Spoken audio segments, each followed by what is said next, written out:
What is the most disgusting thing you have ever done that you took pleasure in? My wife and I had two wonderful daughters, 13 and 10 years old, in a seemingly healthy relationship. At some point, things started to feel off. Suddenly, she became very attached to her phone, deactivated the save password feature on our shared computer, and started receiving calls that abruptly ended when I entered the room. You can probably guess what it was. After 15 years of marriage, I was hoping it wasn't what it so obviously seemed to be. Then, one day, when she said she was going to spend time with the girls, I decided to follow her. Sure enough, I found her going to a hotel to meet a guy I'll call Steve. Saying it was a gut punch would be an understatement. I cried for an hour straight. After finishing my phase of self-pity, I decided the best course of action was to get even. I thought of several scenarios, some of which may or may not have involved confronting Steve physically. Eventually, I chose something more civilized and, more importantly, legal, but just barely. The first part of the plan was to gather evidence. I could have just taken a picture, but I had something better in mind. One day, when my wife was at work and the kids were at school, I installed small hidden cameras and microphones that I had purchased. Thanks to the layout of our bedroom, I managed to position one perfectly overlooking the bed. However, I didn't use them while I was at home. A few days later, I suggested to my wife that on the second weekend from then, I should take the girls on a trip and stay the night away. Normally, I was the one responsible for cooking and took a much more active role in raising the girls, showing them more patience and attention. She was usually busy working or drinking, so me going on a trip alone with the girls wasn't unusual. 2 weeks passed, during which I organized everything and contacted a lawyer to draft a separation agreement that included me keeping the house and custody of the kids. I went on the trip, tried not to give anything away to the girls, and waited to see if Steve and my wife would take the bait. When I returned, I checked the weekend recordings, and sure enough, it was a 36-hour fest. When they weren't doing what you can imagine, the dialogue was even more revealing. I found out that Steve had a wife. But the worst part was hearing how they talked about me. I expected attempts to destroy my self-esteem, but hearing things like how my friend was smaller than a pinky finger, something that had always been a personal insecurity, and how I didn't satisfy her was devastating. The most painful part was hearing her share my deepest secrets and embarrassing stories that I had only trusted her with. They even laughed about a time in my life when I was hopeless and, well, it's better not to say it. At that point, I had no doubt what I needed to do. The next day, I waited for the kids to leave, but before my wife went out, I let everything seem normal. I kissed her on the cheek, wished her a good day at work, and watched her walk out the door with the same false tranquility she had carried over the past few months. But inside, I had already decided that would be the last day she thought she had everything under control. As soon as she left, I got to work. I took the recordings and calmly edited the videos, selecting the most impactful clips that clearly showed the betrayal. It wasn't just about the physical act, though that was enough, but also about the things she said about me and shared with Steve, things I never imagined a wife would expose to a stranger. It was humiliating, cruel, and at the same time, exactly what I needed to turn the tables. That same day, I sent messages to all her family members and close friends, including her parents, sisters, cousins, and some of her coworkers. I invited them to a surprise party to celebrate a special moment in our marriage. I didn't specify what. I used a neutral excuse, something like, I want to celebrate our union and the family we've built. This ensured she wouldn't suspect anything until the crucial moment. I spent the day decorating the house, buying drinks, food, and even a cake. I didn't want anything to seem unusual. However, my real preparation was hidden on the computer and my phone. I created a presentation that mixed happy family photos and, at the very end, included the captured videos. In the evening, the guests started arriving. My wife came home a little later from work, seemingly surprised and even touched by the gesture. She laughed, chatted with the guests, and seemed to suspect nothing. "You're amazing for organizing all this," she said, hugging me. I returned the hug, but inside, I felt a mix of nervousness and a morbid satisfaction for what was about to happen. After a few hours of socializing, I asked for everyone's attention. "I'd like to show you something special," I announced with a smile that masked my anger. I turned on the projector, and the presentation began. The first images were innocent. Pictures of us together, moments with the kids, memories everyone there shared. My wife watched the screen, smiling, unaware of what was coming. Then everything changed. Without warning, the screen showed the first recording, her entering the bedroom with Steve. The sound of their laughter and conversation filled the room. The guests fell silent, some in disbelief, others uncomfortable. My wife froze, her eyes wide. "This is what you do while I take care of our home, our daughters," I said, my voice calm but full of disdain.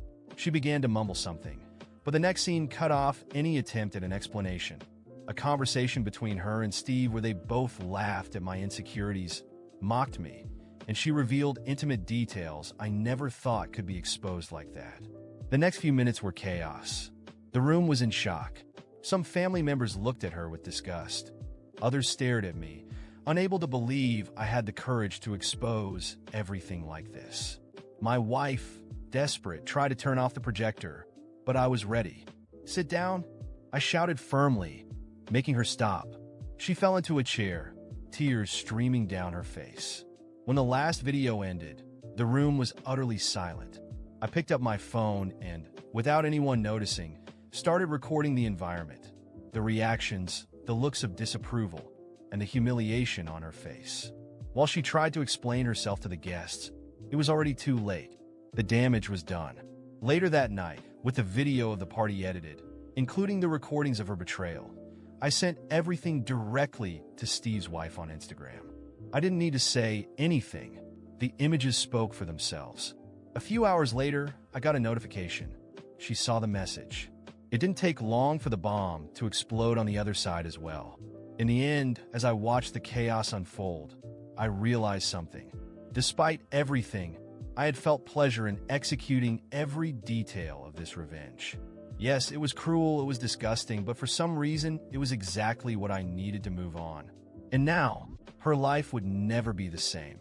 After the party, everything changed for good. My wife, now ex-wife, tried to approach me several times in the following weeks. She cried, begged, and swore it had all been a mistake. But what irritated me most was that she never truly apologized for what she had done.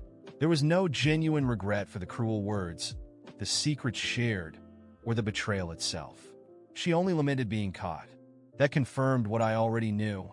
I needed to move on, but not before ensuring she fully faced the consequences of her actions. My first priority was taking care of my daughters. They were young but not stupid. Even though I had kept them away from the party, what happened eventually reached their ears somehow. Maybe a relative, maybe whispers at school from parents who discussed the gossip. They came to me with questions, and I tried to be as honest as possible without sharing unnecessary details. "Your mom made choices that hurt our family," I said. "And unfortunately, that means things won't be the same anymore." It was hard to see the disappointment in their eyes, but at the same time, I knew I couldn't shield them from everything. This mess was a direct result of their mother's actions, and she would have to deal with the consequences. Meanwhile, my ex-wife was starting to feel the weight of what had happened. The public humiliation in front of friends and family was only the beginning. She tried to return to work as if nothing had happened, but the environment was no longer the same. People whispered in the hallways, and she became a pariah during lunches and meetings. A week later, she quit her job. She claimed she was being bullied, but the truth was she couldn't face people anymore. Steve, on the other hand, disappeared almost completely. His wife, after receiving the evidence I sent, filed for an immediate divorce. From what I heard from mutual sources, he also lost his job, likely because the scandal reached his bosses. It was a double blow for him. No wife, no job, and it seemed no courage to face the shame. But for me, that wasn't enough. As much as it had made an impact, I wanted to ensure this wasn't just a fleeting moment. I wanted the truth to be exposed so no one would ever believe a softened version my ex-wife or Steve might try to tell. So, I started editing the videos. I removed every part where they mentioned my insecurities or shared intimate details about me. I didn't want my name to be tied to this filth more than necessary. My goal was for them to be seen for what they truly were, without turning myself into the target of malicious comments. Once I was done, I uploaded the video, to several platforms. On YouTube, under a pseudonym, I described it as a story of betrayal and exposure. On social media platforms like Instagram and Twitter, I used fake accounts to share the content, ensuring it reached people who could amplify the reach. Friends, coworkers, and even strangers who love juicy gossip. I knew it wasn't entirely ethical, but at that moment it felt justified. The impact was almost immediate. The story began circulating quickly, gaining traction on forums and discussion groups. Comments like, "This woman destroyed her own family," and "Cheating is disgusting, but mocking someone's insecurities is even worse," flooded the posts. My ex-wife became the target of massive criticism. Within days, she deleted all her social media accounts and isolated herself completely. The public shame was unbearable for her. Should I feel guilty? Maybe, but I didn't. For too long, I had been humiliated in silence, carrying the pain of knowing that the person I shared my life with had betrayed me in every possible way. Now, she was experiencing a fraction of what I felt, and honestly, it gave me a sense of relief. The only regret I carried was the impact it had on my daughters. Despite my efforts to protect them, they ended up knowing more than they should. Friends at school started commenting, and inevitably, they pieced things together. My oldest daughter, in particular, was deeply hurt. "Why did Mom do this?" she asked me one day, tears streaming down her face. I didn't have an answer that could comfort her. All I could do was reaffirm that, regardless of what their mother had done, I would always be there for them. "You two are my priority now," I told them both. "And I'll do everything I can to ensure you have the best life possible." In the following months, I started rebuilding my life. I found a therapist to deal with the emotional scars and did my best to create a stable environment for my daughters. They still saw their mom occasionally, but the relationship seemed tense and distant. As for my ex-wife, I heard she moved to another city, trying to start over. The last thing I heard about Steve was that he was living on his brother's couch, trying to get back on his feet. I doubt either of them learned any valuable lessons, but honestly, I don't care anymore. In the end, what matters to me is that despite all the pain and chaos, I was able to break free. Revenge may not be the noblest solution, but in that case, it was what gave me the strength to move forward. And now, my priority is leaving the past behind and ensuring my daughters never feel they have to carry this burden. This mess is not theirs, it's entirely their mother's. Months have passed, and the dust has finally settled. My life has gradually found a new balance. My daughters and I have created a more stable routine, and despite everything that happened, the bond between us seems stronger. They still have occasional contact with their mother, but it's clear that the relationship is strained. I try not to interfere because, despite everything, I know they need to decide for themselves how to deal with her. My ex-wife, on the other hand, never managed to fully recover. After moving to another city, she disappeared from the social radar. What I heard through acquaintances was that she lived in a kind of self-imposed exile, trying to avoid public scrutiny. The irony is that she was never truly confronted by all those who criticized her. The weight she carried was mostly imposed by herself, as she faced the consequences of her actions. Steve also disappeared. I haven't heard anything about him since learning he lost his job and his marriage.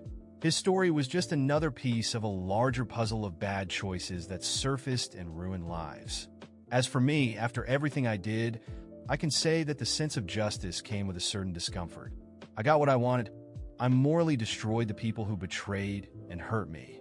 Their public humiliation was exact, precise, and inescapable. However, at the same time, it was the dirtiest thing I've ever done in my life. Watching their faces twist in shame and despair as their reputations were shattered was, in some way, gratifying. It was disgusting, yes, but I won't lie, I felt pleasure. Not because I enjoy seeing others suffer, but because it was a direct reflection of what they did to me. That sense of satisfaction, however brief, came with a price. Sometimes I find myself reflecting on whether it was the best path. Not for them. They deserved every piece of that exposure.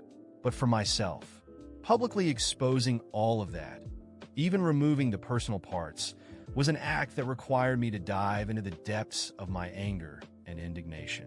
And although I emerged stronger, a part of me still feels I touched something dark within myself to get there.